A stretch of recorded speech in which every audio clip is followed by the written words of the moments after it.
The riches are in the niches. Find your niche. Niche, no one knows how to say it, but everyone knows it's important, right? As coaches and consultants, we know that we need to have an ideal target market, a client avatar. We need to niche down.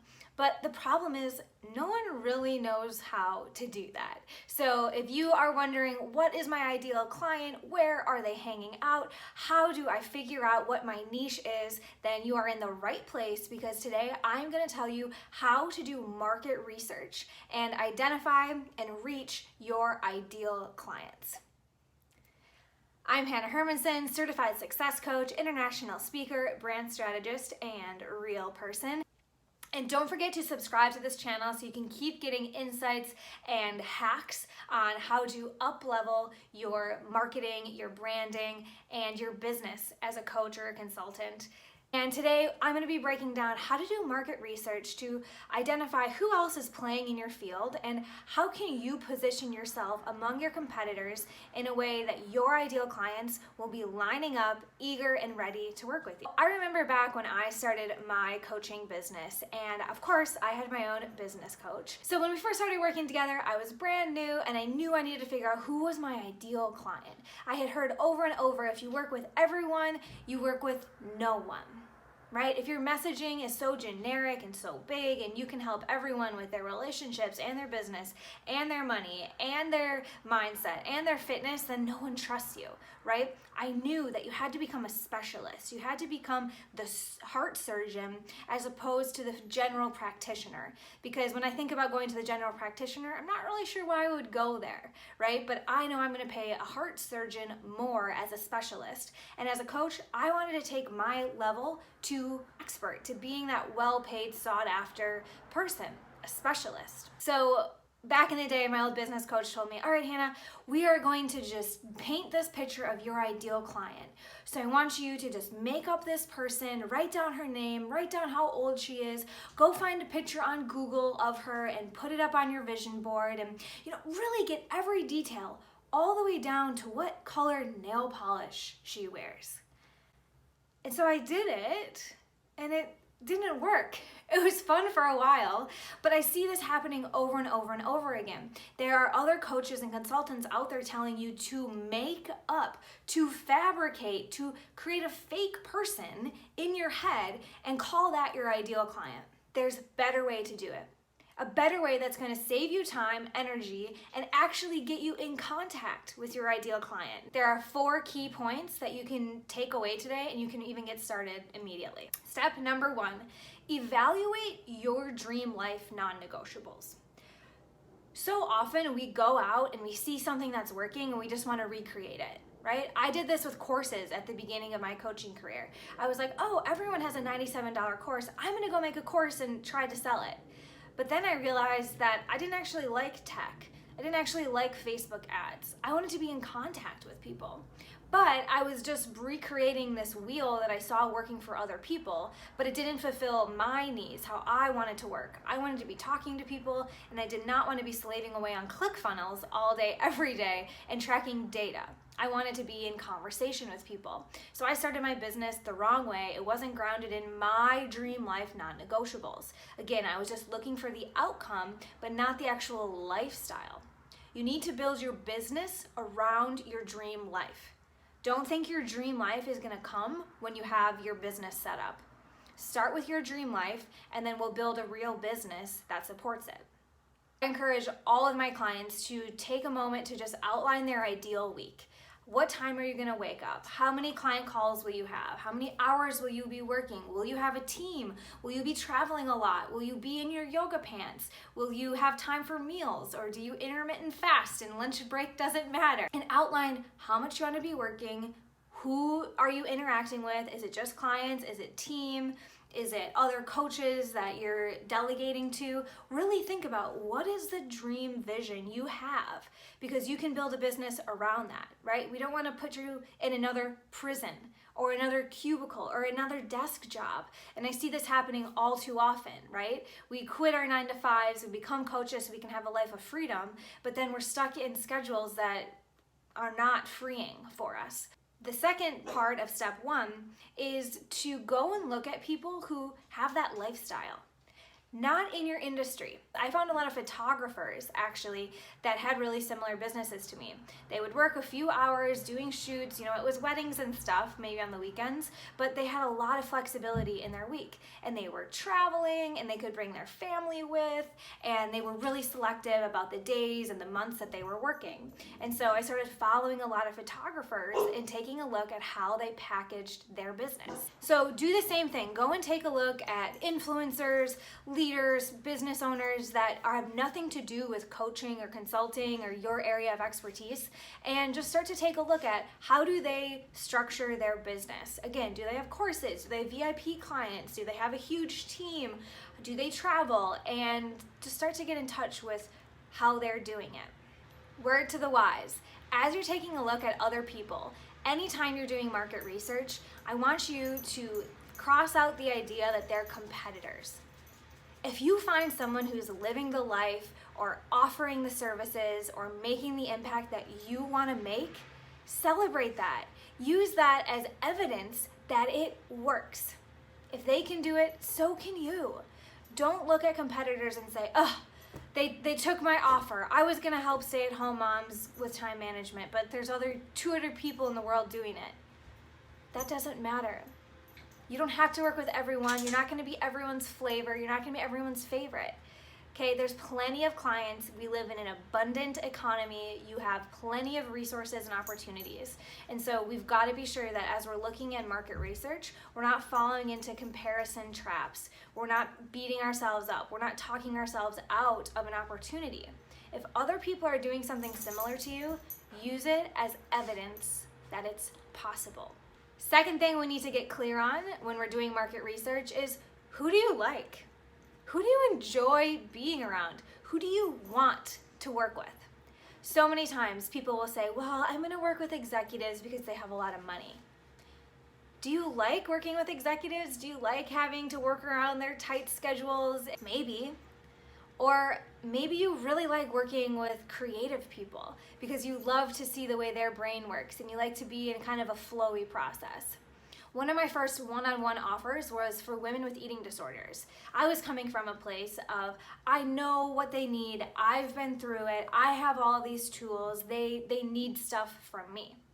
But I got into it and I started coaching these women and I realized it was a really unhealthy space for me. I was spending so much time and energy going back into obsessive thought patterns about food and exercise and diet and weight and body image. I didn't actually enjoy. And so I had to learn the hard way that just because I have something that they could benefit from, if I don't enjoy it, if I don't follow the joy, if I don't love the topics and the people I'm talking with, then that's not my dream life. That's not the right business. That's not the right offer for me. Think less about who has money, who can I reach, who do I know, what do I have, and think more about who do I like? What do I want? Again, going to that dream life version. Maybe you can think of individuals. Like I used to work with this woman named Sarah when I was an academic advisor. She was one of my colleagues and I just loved the way that she thought about work and she brought so much fun and lightness and she had a side hustle business and man, I just loved the energy that she brought even in the cubicle. So I've thought about Sarah and I've thought about the qualities that she had, right? She knew there was more. She was committed to learning and failing in her side hustle. She wanted a better future for her kids and she also loved Disney World. She loved going and taking her kids to Disney World every year. So I think about those qualities in Sarah. So again, it's not that we need to know what color nail polish Sarah wears. Some of my clients will look back on past clients they've had and pull out what are the things I loved about working with that client, or what are the things that really drained me about working with that client. So you can start to make a literal list of, I only work with people who. I only work with people who are service driven, who want to make an impact in the world, because I love those people. So you should have a list as well. Who do you like working with and who won't you work with? Have some standards. I only work with people who, list, and I don't work with people who, list. Now, as you're thinking about who you like, who you want to work with, who you don't want to work with, I also want you to start thinking about the problems that those people have. So Sarah, if I think back to working with her, she had a side hustle, but she had no time for it. She was squeezing it into her daily routine. She was kind of playing hooky at lunch. She just didn't have the capacity in her schedule to allow for her to do all the things she wanted to do because she wanted to be present with her kids. Okay, she also had tried network marketing. That was something that she had dabbled with and it just wasn't the right fit. She really wanted to do something on her own. So the problems I saw Sarah having were she needed to monetize her own thing. She needed to win back time from her 9 to 5, and she needed it to be on her own. So she wasn't paying the network marketing company, she wasn't losing money, she was just being that direct person that could earn her own money, quickly replace her income. So I would ask Sarah questions like, how much longer can you afford to do this? What's gonna be the thing that finally helps you leave your job? Is time management a problem for you? Do you know how to find customers or clients? Do you know what you're offering? I started thinking about, okay, moms who have a side hustle, they have all of, and I could start to really think about the problems that people who I like working with had. So step 2 also includes, yes, thinking about who you like, but also think about what problems do they have that you can help solve. So at the time, I didn't know all of Facebook ads and systems and scaling, but what I did know was how coaches packaged their programs, because I had worked with a lot of coaches. And so I started to think, man, if I could teach Sarah, or people like her, how to put together a coaching program, that would help them solve that problem and quickly be able to leave their other full-time job and go all into their passion project and their dream life. Think about what solutions can I provide these people that I like, okay? So step number 3. All right, so you're clear on your dream life non-negotiables. You're thinking about who you love to work with. And the truth is, there's not just one Sarah, okay? She wasn't the only client I ever had. You're using a real life example and then you go look for more of those people. You could ask that real person, like, hey, where do you go for your information? Is it YouTube? Is it Facebook groups? Is it Reddit? Is it local groups? But you can also do some of your own market research just by using Google. So I would type in, moms with a side hustle, or entrepreneurial women, or women in Madison, Wisconsin with a business. And I started finding meetup groups. I found a ton of Facebook groups. I found some threads on Quora.com. It's a blog and a platform where people can jump in and ask questions and get them answered on specific topics. And I just started market researching. I started showing up in the Facebook groups and taking a look at what are these other women needing? What questions are they asking? You're gonna create another list. One column you're gonna have their dream life, and on the other column you're gonna have their real life. And I want you to be pulling exact phrases that you hear these people talking about and putting them into either their dream life, the goals that they have, or their real life, the problems, the pain points, the frustration that they have. And over time, you're gonna keep accumulating direct quotes using their words. What do they wish? How many times do they want to go to Disney a year? How much money do they want to earn? How do they want to feel when they're successful? When do they want to quit their job? And then on the other side, what's keeping them up at night? What are the real life problems they're having? What conversation did they have to have with their husband about finances because they started this thing and they're not monetizing it yet? And as you have that dream life and that real life, you'll start to see that there are bridges. Right? Just like I saw, okay, Sarah has this vision of not working anymore, taking her family to Disney a few times a year.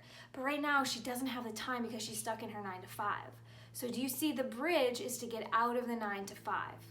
And I could provide that solution. So as you build the dream life and the real life, you should be thinking about what bridge can I offer these real people? And this market research you should be doing weekly. I've been in business for 3 years and I'm still adding to my dream life and my real life list. I do this with every single one of my clients and I give the same feedback every single time, and that is use their exact words. Don't just say, no time, can't sleep, running out of money. I want it to be, my 9 to 5 is so draining. By the time I get home at night, I feed the kids, I have no energy to work on my passion project. I keep thinking I'm gonna have the time for it and I never have it. See how different that is than just the general, don't have time. Yeah, everyone doesn't have time. but if you can speak specifically to those issues that the people you like to work with are actually talking about, you'll get to that point where you can start to offer things that is, oh my God, that's exactly what I needed. So when you're building this dream life and this real life list, this is actually a really helpful resource. It's the book I wrote and it's on Amazon. It's called Dream Life is Real Life. We'll make sure we link to it down below so you guys can go and grab it. But in chapter 2, I talk all about how to build out that list, how to use it, and how to make sure that you stand out. You're not just saying the same thing as everyone else, but you're really getting to the heart of your ideal clients. Because people who feel understood work with you. So this is a few bucks on Amazon. You can get it on your Kindle right away. Start doing some workbooks, start doing these exercises so that you can more quickly reach and work with those ideal clients. All right, step 4 is to look for other leaders in the space. Remember, we're not talking about competitors, but we do want to get some information, some landscape of who else is in your niche, who else is helping these types of people, who's kind of parallel to you, and how can you best leverage the landscape that exists? How can you start to rise above the noise? You can't do that unless you know what you're working with. Because the truth is, even if there's other coaches doing exactly what you're doing, that coach cannot help every single follower that they have, right? So you want to just go and see, okay, where are my ideal clients naturally going? Okay, yeah, some Facebook groups, okay, yeah, some live events, but there's also industry leaders that they're looking up to. So a great place to go is Amazon. Take a look at the best-selling books for your ideal client. Who are those authors? Go check out how else do they work. Most authors do not just have a book these days. They have courses, they have programs, they speak. So go and take a look at how they're reaching your ideal client. Look at who's leading the Facebook groups. Everyone has a leader. Take note of how these leaders run their business and how they engage or how they communicate with your ideal client. Look at podcasts. Hop into Apple, iTunes, and use some of your keywords. Stay-at-home mom, side hustle, female entrepreneurs, and start to see who has a podcast on the topics that you help people with, or the topics that your ideal client is wondering about, looking for. And of course, Google search, SEO, right? Using lots of different keywords to start to get an understanding of who else is talking to your ideal client. And take note of this. These are going to be your friends, your biz besties, if you want to be cheesy. The more that you can collaborate and start to position yourself next to these authorities, next to these leaders in the space, the more people you'll get to reach and the more you'll increase your credibility. Use all of this data you've gathered. You know what you want your life to look like. You know other people who are making that life work. You know who you like, who you want to work with, and you're starting to find out where they are. Then the last piece you're doing is number 4, is you're starting to find other people in your space. Folks that can be future collaborators, folks that you can learn from, folks that you can grow your audience around. All right, fam, get to work, go do some market research, get in front of your ideal clients, and start to get to know them.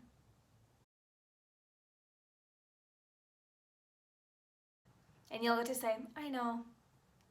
And you will know because you'll be in their head and you'll know exactly what they need, okay?